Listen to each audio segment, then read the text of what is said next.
இப்ப ஊத்தினியே கூழு, அதுலயே வயிறு நிறைஞ்சு போச்சு. அத்தா, இந்த ஊர்ல இருக்கிறவங்க கிட்ட உன்னை பார்த்தோம், உன்கிட்ட பேசணும் அப்படின்னு சொன்னா அவங்க நம்ப மாட்டேன்றாங்க.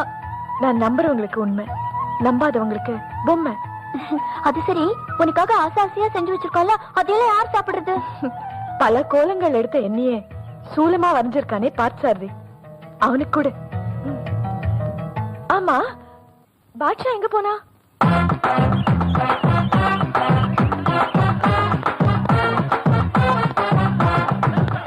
ஏய், ஏன் எல்லாரும் எங்க பாட்ஷாவை துரத்திட்டு வரீங்க? போதும் தாயே, நான் இவனை 10 வருஷமா பார்த்துட்டு இருக்கேன். இவன் தொல்லை தாங்க முடியல. அப்படி என்ன பண்ண இவன்? இன்னைக்கு எங்க தியேட்டர்ல ரஜினி படம் ரிலீஸ் ஆச்சுமா. வழக்கமா இது வந்து பூ போட்டு கற்பூரம் கொளுத்துச்சு. இன்னைக்கு ஸ்கிரீனை கொளுத்து பாக்குதுமா. நல்ல வேளை நாங்களா சேர்ந்து அணைச்சிட்டோம். தியேட்டருக்குள்ள டிக்கெட் இல்லாம ஏன் பாட்ஷாவை உள்ள விட்டீங்க? போன வாரமே 3 டிக்கெட்டை ரிசர்வ் பண்ணிட்டாமா. பாட்ஷா, இவங்க சொல்றதெல்லாம் உண்மையா?